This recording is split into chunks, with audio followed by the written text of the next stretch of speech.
नमस्कार, आपका अभिनंदन है मेरे इस चैनल पे। आजकल भारत में एक संवैधानिक संस्था के अंतर्गत एक प्रक्रिया चल रही है, जिसकी शुरुआत बिहार से हुई थी, अर्थात एसआईआर, या यूँ कहें सरल भाषा में वोटर लिस्ट का शुद्धिकरण। और ये प्रक्रिया अभी राज्य के, अगर मुझे सही याद है तो 12 राज्यों में, देश के पूरे 12 राज्यों में चल रहा है और बिहार में संपन्न हो चुका है। और ऐसा भी नहीं है कि ये प्रक्रिया पहली बार हो रहा है, शायद इससे पहले 2-3 बार हो चुका है, लेकिन इस बार का हो हंगामा, हो हल्ला शायद पहले देखने को नहीं मिला। आखिर कारण क्या है कि चुनाव आयोग को ये प्रक्रिया शुरू करनी पड़ी? हालांकि संवैधानिक कार्य है, संविधान ने चुनाव आयोग को पूर्ण रूप से छूट दी हुई है और वो कोई गलत नहीं कर रहे हैं, लेकिन एसआईआर के चलते चलते बहुत सारी कमियां आम तौर पे देखी जा रही हैं और मीडिया में सुनाई जा रही हैं, कई खबरें आ रही हैं। फेक वोटर का लिस्ट की कोई कमी नहीं है। जब भी चुनाव आयोग का द्वारा चयनित कर्मचारी अर्थात बीएलओ जब अपने कार्य क्षेत्र में पहुंचता है, हर घर में पहुंचता है, हर गांव में पहुंचता है, जो कि उसका फ़र्ज है, उसका कर्तव्य है। तो पहले भी जाते थे, अब भी जा रहे हैं, लेकिन पहले क्या होता था? गए किसी के घर पे, गांव में गए, पूरे गांव में हर परिवार में गए, वोटर लिस्ट का नाम चेक कर रहा। आम तौर पर हर घर से चाचा, चाची, ताऊ या ताई या घर का और सदस्य वो घर पे नहीं है, लेकिन जब पूछा जाता तो कहाँ हैं? भाई जुमरे तलिया गए हैं, भाई आसाम गए हैं, या कुछ काम से गए हैं, कुछ दिन में आ जाएंगे। तो बीएलओ भी लिख देता था, हाँ ठीक है, वो घर से बाहर गए हैं, वो यहीं रहते हैं, यहीं के निवासी हैं, आ जाएंगे। क्या यही तो चलता था? इस प्रकार से हर गांव में 3-4 चाचा, 3-4 चाची, 3-4 ताऊ, अलाना फलाना नहीं होते थे, लेकिन वोटर लिस्ट में उनका नाम होता था और बीएलओ मान लेता था कि हाँ भाई ये यहीं पर रहते हैं, और सरकार भी मान ले जाती। लेकिन कहीं ना कहीं चुनाव आयोग को कुछ तो खटका है, कुछ तो उनको कमी नज़र आई कि कहीं ना कहीं कुछ ना कुछ गड़बड़ है, इसलिए उन्होंने एसआईआर की प्रक्रिया शुरू करी। अब होता क्या था? वो चाचा, चाची, ताऊ, ताई,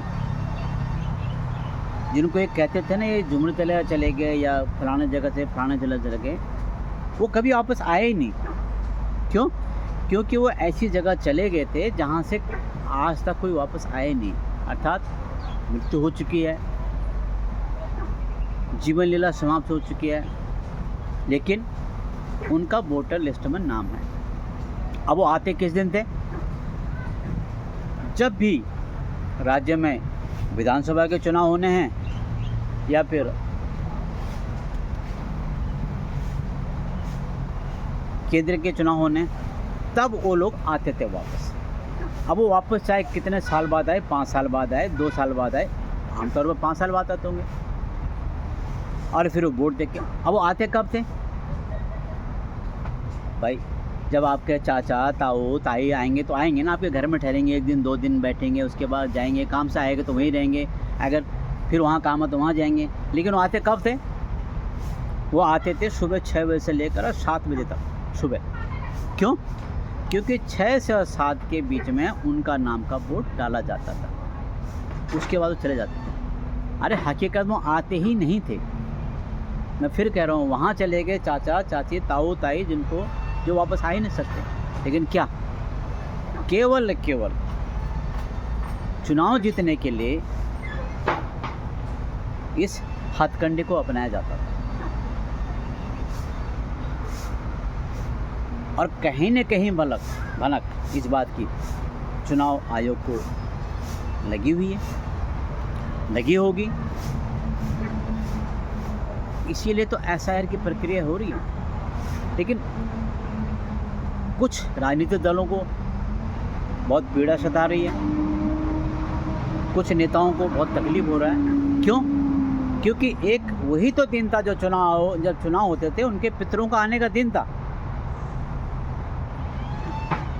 अब हालांकि आते तो नहीं थे वो, लेकिन उनके नाम के कागज़ वोटर लिस्ट बने तो देते थे, भाई है मेरा चाचा है, मेरा ताऊ है। अब हुआ क्या है,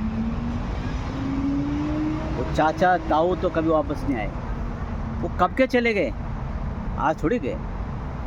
कहीं किसी को 10 बरस हो, किसी को 20 बरस हो, किसी को 50 बरस, किसी को 100 बरस भी हो गए होंगे, जिस तरह से गड़बड़ी चल रही है अगर कहा जाए तो। लेकिन वो केवल अपेयर होते थे चुनाव के दिन। एक कमी तो वहाँ आई, नज़र आई।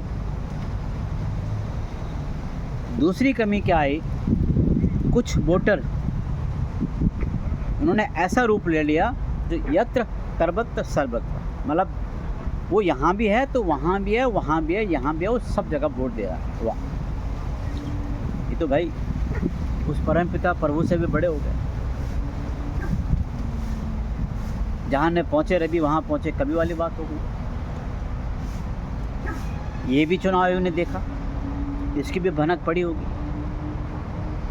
अब उनको भी शॉर्ट लिस्ट किया जा रहा है। भाई नहीं, आप अगर जुमरे तले गए तो आप वहीं का वोटर बनाइए, वहीं जाके बनेगा, आपको यहाँ नहीं बनेगा आपका। लेकिन पहले क्या, आप जुमरे तले में भी हैं तो बिहार में भी हैं, तो आप दिल्ली में भी हैं, आप वेस्ट बंगाल में भी हैं, आप तमिलनाडु, और हर जगह आप वोट दे रहे हैं। तो कहीं न कहीं आप लोकतंत्र के साथ या तो खिलवाड़ कर रहे हैं, और या तो आप लोकतंत्र का मजाक उड़ा रहे हैं। और ये बिना किसी राजनीतिक दल के सह के हो नहीं सकता। कहीं ना कहीं किसी के सह होगी, तभी तो काम होता था। लेकिन अब समय बदल चुका है, लोग जागरूक हो चुके हैं, सब कुछ डिजिटल हो चुका है। बस सब कहते हैं भाई ताऊ तो कब के चले गए, तो ये ताऊ ने वोट कैसे आ गया।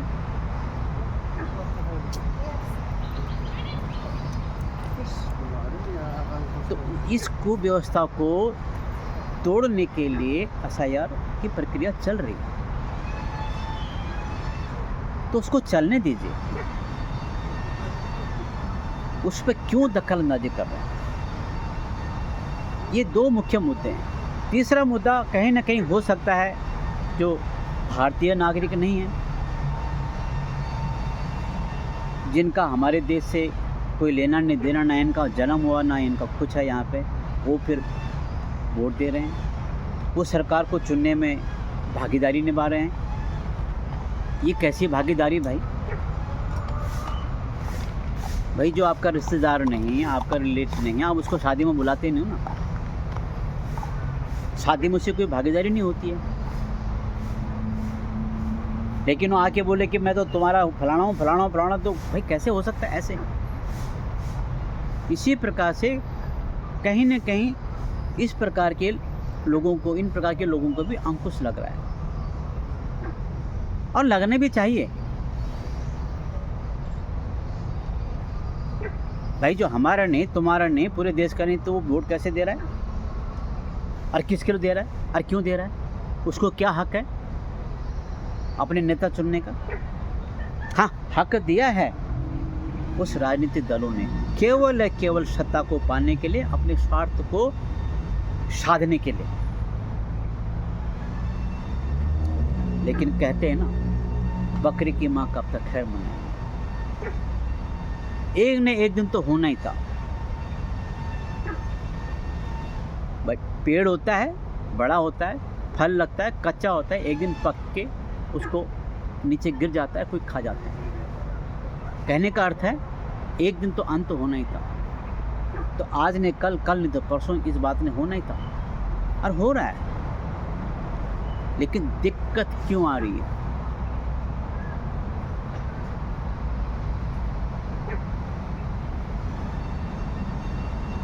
क्षेत्रीय दल भी जो अपने को अपने इतने में दमखम समझते थे, दमखम दिखाते थे कि हम केंद्र में सत्ता संभालेंगे, आज उनकी भी हालत पतली हो गई है एसआईआर से। आज जो अपने राज्य की सत्ता को पाने के लिए, दोबारा सत्ता में आने के लिए भी उन्हें बहुत मेहनत करनी होगी, केवल एसआईआर के कारण। बिहार में हुआ ना, और होना ही था, क्यों नहीं? इसी प्रकार से हर राज्य में एसआईआर चल रहा है और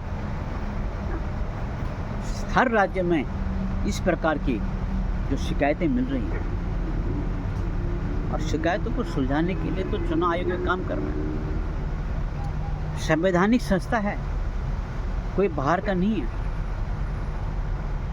करने दीजिए। शुद्ध राजनीति चलेगी, शुद्ध राजनीति होएगी। देश की सरकार को वही चुनेगा जो देश का नागरिक होगा।